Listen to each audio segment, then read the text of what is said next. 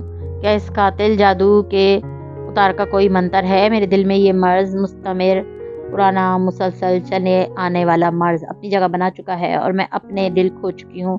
کیا میں پھر سے اپنے دل کی مالک بن سکتی ہوں؟ وہ گنہگار ہے, قاتل ہے, پھر بھی میں اس سے نفرت نہیں کر پا رہی. مریض محبت کو سب سے پہلے یہ بات سمجھ لینا چاہیے لڑکی کہ کسی شخص کے قبضے سے اپنا دل چھڑانے کے لیے اس کو بھولنا یا اس سے نفرت کرنا ضروری نہیں. بھولے بغیر موو آن کیسے کیا جائے؟ پھر اس کا علاج کر کے انسان کو چاہیے کہ اس مرض کو یا تو پیدا نہ ہونے دو, لیکن اگر پیدا ہو چکا ہے تو اس کے علاج کے 2 طریقے ہیں. آج میں تمہیں پہلا طریقہ سمجھاتا ہوں. اور کیا گارنٹی ہے میں یہ کروں گی کہ میرا دل مجھے واپس مل جائے گا؟ یہ تمہارے اوپر منحصر ہے کہ تم کتنے اچھے سے دوا لیتی ہو. اس کا دل پھر سے شکوک و شبہات کا شکار ہونے لگا. 700 سال پرانے شیخ کو کیا معلوم mobile, internet, oil cartel, Pakistan کے مرڈر ٹرائلز اور ان سارے مسئلوں کا جو اسے درپیش تھے. مگر پھر بھی اس نے سننا چاہا. شیخ کا پہلا توڑ, غزے بصرہ. مطلب اسے عربی بھول بھال گئی تھی جیسے. اپنی نگاہ کو پس رکھو, نگاہ کی حفاظت کرو, اس کو نہ دیکھو جس کی وجہ سے دل کھویا ہے. انہوں نے حیرت سے ان کو دیکھا جن کی نگاہیں سامنے تھیں. بھیڑ چراگاہ میں چل رہے تھے, ہوا چل رہی تھی, مگر ہونا کا دماغ الجھ گیا. نگاہیں پس کرنے سے کیا ہوگا؟ 10 فائدے ہیں, سنو گی؟ شیخ نے مسکرا کر چہرہ اس کی طرف موڑا. انہوں نے اس بات میں سر ہلایا. پہلا, یہ اللہ کا حکم ہے اور جو بھی انسان فلاح پاتا ہے وہ حکم الہی مان کر ہی فلاح پاتا ہے, اور جو ناکام ہوتا ہے وہ حکم نہ ماننے کی وجہ سے ہی ناکام ہوتا ہے. حنین مزید توجہ سے سننے لگی. دوسرا فائدہ, اس کی نظر جو زہر آلود تیر تمہارے دل تک پہنچ کر تمہارا دل ہلاک کرتی ہے. آنکھ کی حفاظت سے وہ تیر تمہارے دل تک نہیں پہنچے گا. وہ انگلیوں پہ گنوا رہے تھے. سوئم نظر کی حفاظت سے دل میں پوری توجہ سے اللہ کے لیے محبت پیدا ہوتی ہے, ورنہ جن لوگوں کی نگاہ آزاد اور آوارہ رہتی ہے ان کا دل منتشر رہتا ہے. آزاد نگاہی بندے اور اللہ کے درمیان حائل ہو جاتے ہیں. صحیح, وہ بالکل محو ہو کر سن رہی تھی. چہرہ آنکھ کی حفاظت سے دل مضبوط اور پرسکون رہتا ہے, اور آزاد نگاہی یعنی غلط چیز جو ان شخص کو دیکھ لینے سے دل مخموم رہتا ہے. پنجم, نگاہیں پس رکھنے سے دل میں نور پیدا ہوتا ہے. کہ تم نے غور نہیں کیا کہ سورہ نور میں اللہ نے غصے بصر کی آیت کے بعد ہی آیت نور پیش کی, کیونکہ دل میں نور نظروں کو حفاظت سے داخل ہوتا ہے, اور جب دل نورانی ہو جائے تو ہر طرف سے خیر اور برکت اس انسان کی طرف دوڑتی ہے اور جن کے دل اندھیر ہوں ان کو شر اور تکلیف کے بادل گھیرے رکھتے ہیں۔ چراگاہ اور اس کے اجلے اجلے بھیڑ، ہر چیز ہنین کے صحن سے محو ہو چکی تھی اور وہ مکمل یکسوئی سے سن رہی تھی۔ بوڑھا استاد کہہ رہا تھا، ششم، تم اللہ کا اصول جانتی ہو، اس کے لیے جو چھوڑو گے وہ اس سے بہتر عطا کرے گا۔ تم نگاہ چھوڑو، وہ بدلے میں نگاہ عطا کرے گا۔ وہ تمہیں بصیرت دے گا، فہم و فراست کی نگاہ عطا کرے گا، اور تمہاری فراست کبھی خطا نہیں ہوگی۔ مومن اسی نگاہ کی وجہ سے ایک سوراخ سے دوسری بار نہیں ڈسا جاتا۔ حنین کے دل کی گرہیں کھل رہی تھی۔ ساتویں چیز، آزاد نگاہی سے انسان ذلیل ہوتا ہے، اپنے نفس کے قدموں میں خود کو رول کر بے توقیر کر دیتا ہے، مگر جو نگاہ کی حفاظت کرتا ہے اللہ اس کی عزت دیتا ہے، لوگوں میں بھی فرشتوں میں بھی۔ وہ سانس لینے کو رکے۔ آٹھویں بات، نگاہ کے ذریعے شیطان اتنی تیزی سے دل میں جا پہنچتا ہے جتنی تیزی سے کسی خالی جگہ پہ خواہشات بھی نہیں پہنچ سکتی۔ وہ امیدیں دلاتا ہے، گناہوں کی توجیہات پیش کرتا ہے، اور انسان گناہ کی آگ میں یوں جلتا ہے جیسے کسی بکری کو تنور میں ڈال کر بھونا جائے۔ اس لیے شہوت پرستوں کو قیامت کے دن آگ کے تنوروں میں ڈالا جائے گا۔ اور وہ چونکی، یہ جو جہنم کی سزائیں اللہ تعالیٰ نے بنائی ہیں گناہوں کو سمبولائز کرتی ہیں، جیسے گناہ اسی شکل کی سزا۔ شیخ نے اس بات میں سر لایا، نوی چیز، غصے بصر سے دل کو قرآن پہ غور و فکر کرنے کا موقع ملتا ہے، ورنہ جن کی نگاہیں آوارہ ہوں ان کے دل اتنے پھنسے اور الجھے ہوتے ہیں کہ یہ فراغت ان کا مقدر نہیں بن سکتی۔ آخری یعنی 10ویں چیز، انہوں نے گہری سانس لی۔ انسان کے دل اور آنکھ کے درمیان ایک سوراخ ہے، ایک راستہ ہے۔ جس کام میں آنکھ مشغول اسی میں دل مشغول ہوتا ہے۔ ایک کی اصلاح سے دوسرے کی اصلاح ہوتی ہے، ایک کے فساد سے دوسرے کا فساد ہوتا ہے۔ اس لیے اپنی نگاہ کو صاف رکھو، اس شخص کو نہ دیکھو جس کی طرف دل ہمکتا ہے، کیونکہ یہ تمہارے لیے حرام ہے۔ اگر حلال ہوتا تو ٹھیک تھا، لیکن حلال نہیں۔ تو جب اپنی نگاہ کے مالک بن جاؤ گی تو دل کو بھی واپس حاصل کر لو گی۔ یہ پہلا طریقہ کرو۔ حنین نے کتاب بند کی تو قدیم زمانوں کا فسون، سبز چراگاہ اور اجڑے بھیڑ سب غائب ہو گئے۔ آنکھیں بند کر اس نے کتاب پہ سر رکھ لیا۔ وہ صبح شام کھڑکی سے ہاشم کی بالکنی دیکھا کرتی تھی۔ وہ کب آتا ہے کب جاتا ہے اسے ساری خبر تھی، کیونکہ نگاہیں وہیں لگی تھی۔ یہ نظر ہوتی ہے جو اونٹ کو ہانڈی اور انسان کو قبر تک پہنچاتی ہے۔ کیا نظر بد والی حدیث کا یہ مطلب بھی ہو سکتا تھا؟ وہ کسی اور دنیا میں گم سوچے جا رہی تھی۔ میں اپنے باپ کا یوسف تھا، اس لیے محسن سکون سے سو نہ سکا، بھائیوں سے ڈرتا رہا۔ سادی یوسف کے زندہ خانے میں خاموشی تھی۔ وہ دیوار کے ساتھ کھڑا قلم سے ایک لکیر لگا رہا تھا۔ نیلی جینس پہ سبز ٹی شرٹ پہنی تھی۔ وہ اب پہلے سے دبلا لگتا تھا۔ میری نے میز پہ کھانے کی ٹرے رکھتے ہوئے سے دیکھا، وہاں کونے میں کئی اور لکیریں بھی لگی تھی۔ 4 ماہ اور 2 دن وہ قید کے دنوں کا یوں حساب رکھتا تھا۔ کیا آج ہماری عید ہے میری؟ میز کی طرف آتے اس نے اداسی سے پوچھا۔ نہیں، کل ہے۔ مجھے یہاں 4 ماہ ہو گئے ہیں، لیکن ابھی تک کوئی میرے لیے نہیں آیا۔ کیا واقعی میرے گھر والے میرے لیے کوشش کر رہے ہوں گے؟ سوچتے ہوئے بے دلی سے کھانا شروع کرنے لگا، پھر رک کر اسے دیکھا۔ میری انجیو، رات کو کیا ہوا تھا؟ تم پڑھتے پڑھتے اس کاؤچ پہ سو گئی تھی، پھر نیند سے ایک دم سے اٹھی اور باہر چلی گئی۔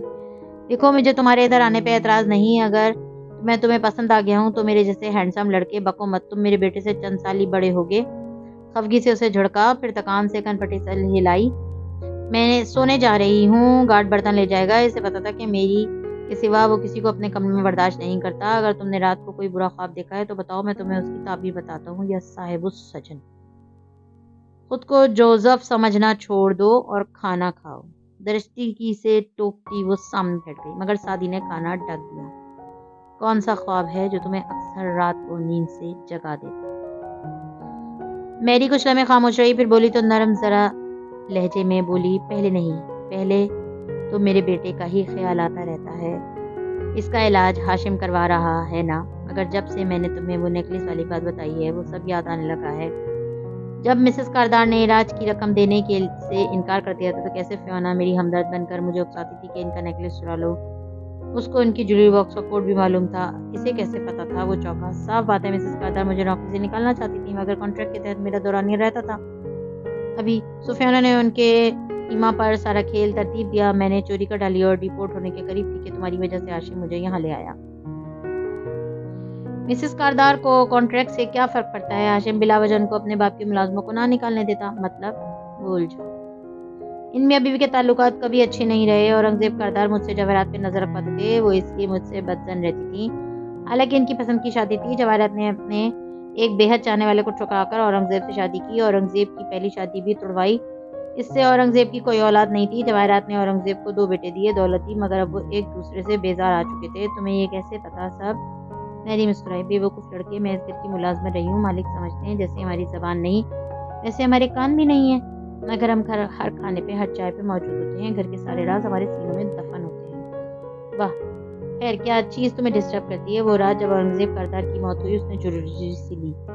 شاید اندر سے میں خود اتنے برس اس کردار کی محبت بریک بکار کے منتظر رہی ہوں۔ اس رات زندگی میں پہلی اور آخری دفعہ انہوں نے مجھ سے مسکرا کر بات کی تھی۔ میں اوپر ہاشم کی بالکنی میں پودے دیکھ رہی تھی، ساتھ فون پہ اپنے بیٹے سے بات کر رہی تھی۔ وہ یاد کر کے بتا رہی تھی، وہ نیچے اپنے باتھ روم کے دروازے سے جو پچھلے برآمدے میں کھلتا تھا باہر نکل رہی تھی۔ ان کو سردی میں دیکھ کر مجھے فکر ہوئی۔ میں نے ان کو کچھ گرم اوڑھنے کا مشورہ دیا، وہ مسکرائی تھیں، پھر مجھے اورنگزیب کے لیے کافی لانے کا کہا۔ سب کچھ اچھا تھا، مگر کچھ وقت بعد اورنگزیب صاحب کی موت جھنجھوڑی لی۔ اس کے بعد شادی، وہ کبھی بھی میرے ساتھ اچھی نہیں رہی، ہر وقت توڑ شور خفا۔ شادی میں نے 11 سال لوگوں کی خدمت کی، مگر ان میں سے کسی نے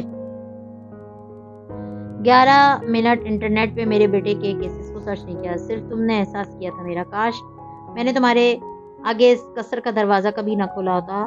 میری وہ ہمدردی سے آگے ہوا۔ تم اس رات کو اس لیے بار بار دیکھتی ہو کیونکہ تم نے اورنگزیب کردار جیسے اپنے ایک حمایتی کو کھویا تھا۔ تم دل سے چاہتی ہو کہ وہ واپس آ جائے اور کچھ نہیں۔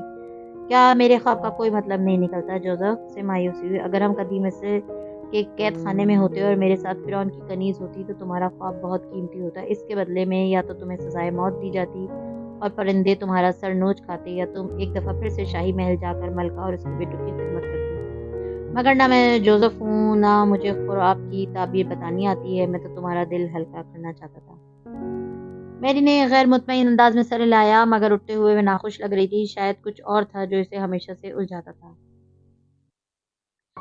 میں اپنے ڈوبنے کی علامت کے طور پر دریا میں ایک آدھ بھور چھوڑ جاؤں گا۔ جسٹس سکندر کے ڈرائنگ روم میں زرد بتیاں جلی تھیں، ٹی وی اسکرین پہ مسلسل وہی خبر چل رہی تھی۔ سامنے ٹہلتے جسٹس صاحب نے غصے سے ریموٹ اٹھا کر ٹی وی بند کیا، پھر ہاشم کو دیکھا جو ٹانگ پہ ٹانگ جما کر بیٹھا تھا، بازو صوفے کی پشت پہ پھیلا کر، اور ناخوشی کے باوجود خود کو پرسکون اور مسکراتے ہوئے رکھا ہوا تھا۔ میرا گھر سے نکلنا تک عذاب کر دیا ہے رپورٹرز نے، آپ کو تو کسی نے یہاں آتے نہیں دیکھا۔ نہیں، خاور نے کالونی خالی کروا دی تھی پولیس سے۔ ہاشم نے ناک سے مکھ اڑائی، تبھی خاور اندر داخل ہوا، دروازہ بند کیا اور جسٹس صاحب کے مقابلہ کھڑا ہوا۔ یہ سب نہ ہوا ہوتا سر اگر آپ 20 مئی کو مجھے پوری بات بتاتے۔ آپ نے بتایا کہ سادی آپ کو آپ کے بینک اکاؤنٹس کی تفصیلات اور آپ کے افیئر کی تصاویر کے ساتھ بلیک میل کر رہا ہے، جو اسے آپ کے کمپیوٹر سے ملی ہیں۔ یہ سچ ہے؟ اس نے میرے کمپیوٹر کی سائیکل بن سے مٹائی ہوئی چیزیں نکال لی تھیں۔ وہ سچ کہہ رہے تھے۔ اور اس ویڈیو کا کیوں نہیں بتایا آپ نے؟ جسٹس سکندر نے سر جھٹکا اور آگے پیچھے ٹہلنے لگے۔ وہ سخت قبیدہ خاطر نظر آ رہے تھے۔ ہاشم نے قدرے ٹھنڈا انداز میں پکارا، وہ ویڈیو سادی کو کہاں سے ملی تھی؟ میں نہیں جانتا۔ کیا آپ یہ جانتے ہیں کہ وہ اب کس کے پاس ہوں گی؟ کیونکہ میرے خیال میں فارس قاضی کو کام ہو سکتا ہے۔ ہاشم پہ یقین تھا۔ جسٹس سکندر نفی میں سلاتے صوفے پہ بیٹھے، وہ دماغ سے نہیں ہاتھوں سے سوچتا ہے، اتنی لمبی پلاننگ وہ نہیں کر سکتا۔ ہاشم اور خاور نے ایک دوسرے کو دیکھا، پھر ہاشم نے گہری سانس لی۔ وہ میرا کزن ہے، میں برسوں سے اس کو جانتا ہوں، یہ اسی کا کام ہے۔ اس لڑکے نے کہا تھا کہ یہ ویڈیو صرف اس کے وکیل کے پاس ہوگی، اگر شادی کو کچھ ہوا تو وکیل اس کو ریلیز کر دے گا۔ خاور نے چوک کر انہیں دیکھا، ہاشم کے ابرو بچھے۔ کون کہتا ہے اس کا وکیل اور کون ہے؟ زمر یوسف نہیں ہے، کوئی اور ہے۔ تو سر اس نے 4 ماہ انتظار کیوں کیا؟ خاور کو الجھن ہوئی۔ اگلے دن ویڈیو کیوں نہ ریلیز کر دی؟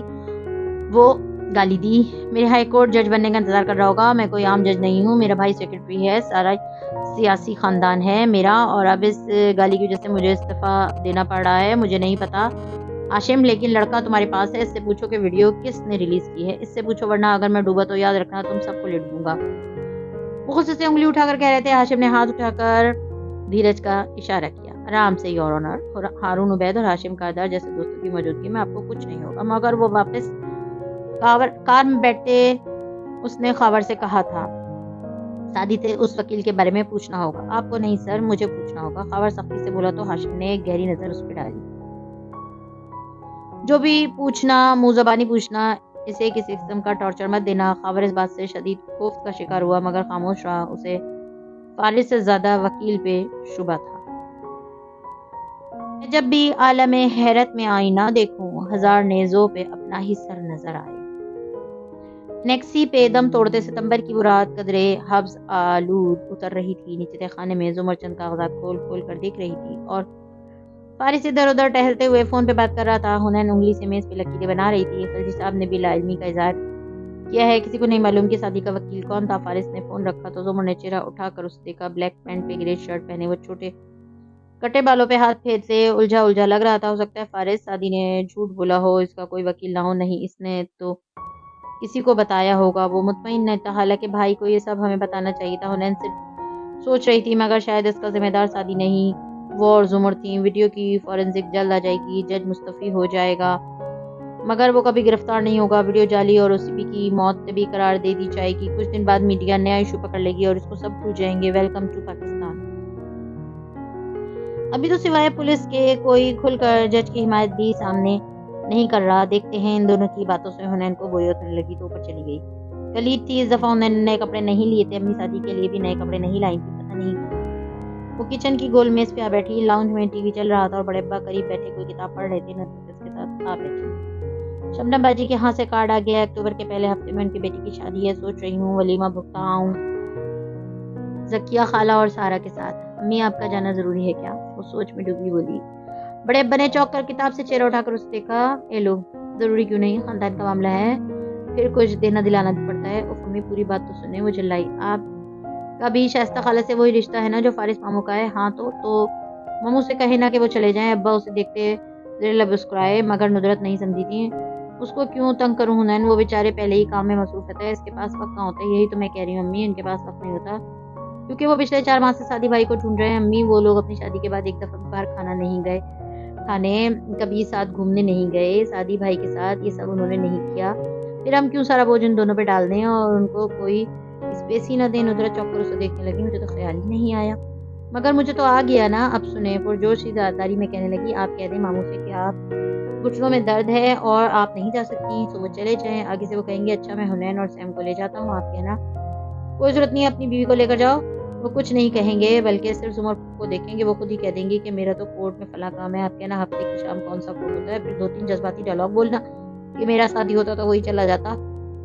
7 آنکھوں میں آنسو بھی لے آنا. جیسے دادی کے سامنے ایکٹنگ کرتی تھی ویسے ہی. بس پھر دونوں مان جائیں گے.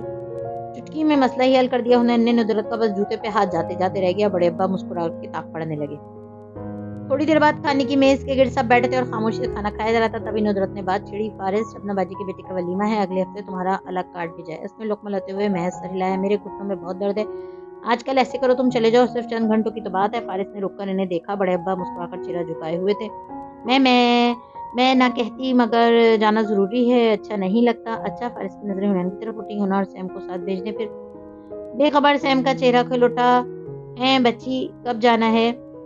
سچی سچی بتائیں. حنین نے زور سے اس کا پاؤں پہ اپنا جوتا مارا. اس کی بولتی بند ہوئی. پھر بیچارگی سے فارس کو دیکھا. سوری ماموں, میرے ایگزامز ہیں.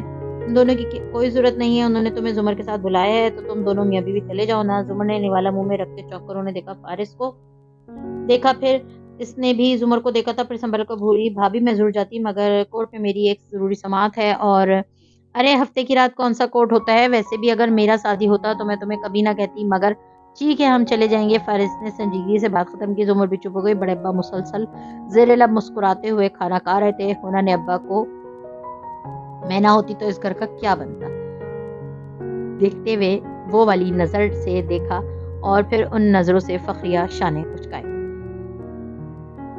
قاتل نے کس صفائی سے دھوئی ہے آستین, اس کو خبر بھی نہیں کہ لہو بولتا بھی ہے.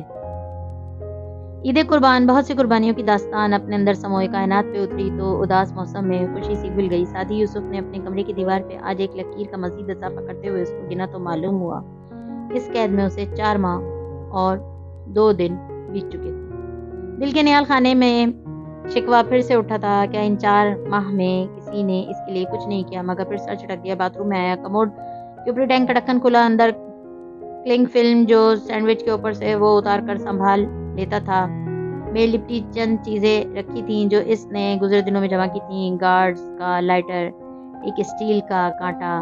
کانٹے کے دانتوں کو اس نے لائٹر سے پگھلا کر ایک پک بنانے کی کوشش کی تھی مگر وہ پوری طرح سے نہ بن پائی تھی. اس کو یاد ہے کہ لاک کیسے کھولا جاتا ہے مگر کیا یہ لاک وہ کھول پائے گا؟ مایوسی اس کے رگوں پہ پھیلنے لگی تھی. پاکستان میں عید کی دوسری شام قصر کردار میں باربیکیو کی مہک پھیلی تھی. طویل ڈائننگ ٹیبل پہ نرس سجا تھا. اور تینوں کارداز کے ہمراہ ان کے انیکسی والے رشتے دار موجود تھے۔ ڈنر ہاشم کی طرف سے تھا، وہ سربراہی کرسی پہ براجمان تھا۔ دوسری سربراہی کرسی پہ فارس بیٹھا تھا۔ ہاشم کی سیٹ میں ڈنر سرو کیا جا رہا تھا، موم بتیاں جل رہی تھیں، ملازم بار بار تازہ اشیاء لا رہے تھے۔ سیم کا دھیان صرف کھانے پہ تھا۔ ندرت جواہرات سے نارمل بات چیت کر رہی تھی، بڑے ابا بھی نارمل تھے۔ نوشیروان عزلی بیزار سر جھکائے کھانا زہرمار کر رہا تھا۔ فارس اپنی کرسی پہ بیٹھا بے نیاز مکر تایا ہوا لگ رہا تھا۔ وہ سب نارمل تھے سوائے دو لوگوں کے، ندرت کے دائیں بیٹھی زمر اور حنین۔ زمر تن نقوش اور سندیدہ چہرے کے ساتھ بیٹھی تھی، گود میں رکھی دوسری مٹھی بار بار بیچ لیتی، لیکن حتی الامکان کوشش کرتی تھی کہ آنکھوں میں غصہ نہ نظر آئے جو اندر ابل رہا تھا۔ ذہن میں وہ سارے ماہ و سال چل رہے تھے جب وہ ہاشم کے ساتھ اٹھتی بیٹھتی رہتی تھیں، کیسے جواہرات اس کے اسپتال میں دیکھنے آتی تھیں اور کبھی وہ جان نہ سکی کہ یہ لوگ اف زمر یہ بھی مت سوچو۔ حنین بالکل چہرہ جھکائے آہستہ آہستہ کھا رہی تھی، وہ غصے میں نہیں تھی، وہ تکلیف میں تھی۔ ہاشم نے اسے ایک دفعہ بھی مخاطب نہیں کیا تھا، اس کا دل جل رہا تھا لیکن اداکاری جاری تھی۔ وہ کتنے سکون سے فون پہ سعدی کے سامنے اس امتحانی مرکز والے وکیل کو کال کر کے کہہ رہا تھا کہ وہ حنین کا کیس کھلوا سکتا ہے۔ حنین اس کے لیے کیا تھی؟ ایک بے وقوف لڑکی، کاش وہ اس سے نفرت کر سکے مگر نفرت بھی نہیں ہو پاتی تھی، مگر یہ تو طے تھا کہ وہ اسے دیکھے گی نہیں، نگاہ کی مالک بنے گی تو دل کی مالک بنے گی۔ جسٹس سکندر کے ساتھ بہت برا مذاق کیا گیا ہے، یہ کس کی حرکت ہو سکتی ہے؟ زمر ہاشم نے جتنے سکون سے مخاطب کیا، زمر نے اتنے اطمینان سے چہرہ اٹھایا۔ فارس بالکل آرام سے کھاتے ہوئے ان دونوں کو دیکھتا رہا۔ ظاہر ہے ان کے کسی دشمن کی ہوگی، لیکن نہ یور آنر گرفتار ہوں گے نہ کسی مشکل میں پڑیں گے، مگر ان کو اپنی کرسی چھوڑنی پڑے گی۔ زمر تو کیا ہوا؟ وکالت شروع کر دیں گے، الیکشن لڑیں گے، باہر چلائیں گے، ایک قتل ہی کیا ہے نا، اس نے شانے اچکائے۔ اف، جواہرات نے نزاکت سے جھرری لی۔ کوئی انسان اتنی صفاقی سے کیسے کسی کی جان لے سکتا ہے؟ پتہ نہیں اس کو رات کو نیند کیسے آتی ہوگی۔ بہت ہی حیرت اور افسوس سے تبصرہ کیا۔ زمر نے گود میں رکھی مٹھی مزید زور سے بیچ لی، ایک کاٹدار نظر صرف جواہرات پر ڈالی مگر خاموش رہی۔ پھپھو، کس نے کیا ہوگا ان کے ساتھ ایسا؟ سامنے بیٹھا سیم جب پوچھ رہا تو زمر نے اس کی آنکھوں میں دیکھا، وہ 14ویں سالگرہ کے بعد سے بڑا بڑا لگنے لگا تھا، خط بھی نکال رہا تھا اور آواز بھی بھاری ہو رہی تھی۔ یہ تو جج صاحب کو ہی معلوم ہوگا کہ ان کا دشمن کون ہے۔ مجھ سے پوچھو تو یہ گناہ جو انسان کا تعاقب کرتے ہیں۔ اب دیکھو، زمر لاپرواہی سے بولی، ہمارے سعدی کو کسی نے گولیوں سے بھون کر رکھ دیا، ہم نہ سعدی کو ڈھونڈ سکے نہ ان لوگوں کو، لیکن اس کا مطلب یہ نہیں کہ وہ لوگ چین سے رہیں گے۔ کوئی بھی قتل کر کے بچ نہیں سکتا، اس جرم کا گلٹ ہی انسان کو جان کو آ جاتا ہے۔ نوشیروہ کا پلیٹ میں چلتا کاٹا سست ہو گیا، جھکے چہرے پہ ایک دم اکتاہٹ اور اذیت نمودار ہوئی۔ ہاشم نے البتہ سر ہلا کر شربت کا سپ بھرتے ہوئے کہا، بالکل ایسا ہی ہے، ڈونٹ وری سیم، سعدی جلد مل جائے گا۔ مسکرا کر نرمی سے تسلی دی۔ حنین نے ضبط سے آنکھیں میچ لیں، پھر گہری سانس لے کر دوبارہ سے کھانے لگی۔ وہ نارمل نہیں تھی، وہ نارمل رہی بھی نہیں تھی۔ زمر، کیا آپ نے جسٹس صاحب کی خیریت پتہ کی؟ لگتا ہے ان کو آپ کی کسی مدد کی ضرورت ہو؟ ہاشم نے اسے پھر مخاطب کیا۔ فارس نے گلاس لبوں سے لگاتے ہاشم کی آنکھوں پہ نظریں جمائیں۔ تمہیں اس جج کی اتنی فکر کیوں ہے ہاشم؟ ایک دم سے سب نے چونک کر اسے دیکھا مگر ہاشم کھلے دل سے مسکرایا، تمہاری وجہ سے تمہاری بری کرنے والے جج کی کریڈیبلٹی پہ حرف آئے گا تو اصل پریشانی تم کو ہوگی نا۔ فارس بس خاموشی سے اس کو دیکھتا رہا، تبھی فیونا کیمرہ لیے چلی آئی۔ میں فیملی فوٹوز اتار لوں سر؟ میں نے ہاشم سے پوچھا تھا مگر زمر نے چونک کر اسے دیکھا، پھر اشارہ کیا، ابھی نہیں۔ کھانے کے بعد فیونا نے تابیداری سے کیمرہ رکھ دیا۔ اب ڈیزرٹ پہ توجہ دینی چاہیے۔ جواہرات نے مسکرا کر ماحول کا تناؤ کم کرنا چاہا۔ ندرت اور ابا سعدی کے ذکر کے بعد خاموش ہو گئے تھے، ملازم برتن بدلنے لگے۔ زمر نے موبائل پہ حنین کو ایک ٹیکسٹ کیا، وہ ذرا چوکی لیکن پھر معذرت کر کے صداقت کا کوئی کام یاد کروانے کا کہہ کر چلی گئی۔ 4 منٹ بعد واپس آ کر خاموشی سے بیٹھ بھی گئی۔ کھانا ختم ہوا اور سب لاؤنج میں جانے لگے تو زمر نے فیونا سے تصاویر اتارنے کا کہہ دیا۔ اس نے تابیداری سے چند تصاویر اتاری اور ہر دفعہ کی طرح ان کو ایک کاپی دینے کا وعدہ کیا۔ چائے بھی اسی رسمی تناؤ سے بھرے ماحول میں پی گئی۔ نوشیروان ڈسٹرب سا پہلے ہی اٹھ کر جا چکا تھا۔ ہاشم اور جواہرات آخری پل تک میزبانی نبھاتے رہے۔ جاتے سمے زمر سے ملتے ہوئے جواہرات نے ہلکے سے سرگوشی کی، ہنی مجھے لگتا ہے تم نے اپنے انتقام کا ارادہ بدل دیا ہے۔ زمر نے زخمی مسکراہٹ کے ساتھ اس ملکہ خوبصورت آنکھوں میں دیکھا، میں کچھ بھی نہیں بولی، فی الحال صحیح موقع کا انتظار میں اپنے دشمن کے ساتھ ایک چھت تلے رہنے کی پریکٹس کر رہی ہوں۔ جواہرات نے مسکرا کر اس کا شانہ تھپکا۔ ندرت اور ابا بھی ہاشم کا شکریہ ادا کر رہے تھے، جب وہ دونوں پہلے ہی نکل آئیں، اب برداشت ختم ہو چکی تھی۔ تاریخ سبزدار پہ چلتے ہوئے انہیں دبے دبے غصے سے بول رہی تھی، یہ کس طرح کے لوگ ہیں؟ ان کو خود رات کو نیند کیسے آتی ہوگی؟ زمر سر اٹھا کر تاریک آسمان دیکھنے لگی، پتہ نہیں وہ کدھر ہوگا، اس کو عید کا معلوم بھی ہوگا یا نہیں۔ پھپھو، وہ گھوم کر اس کا سامنے آ گئی،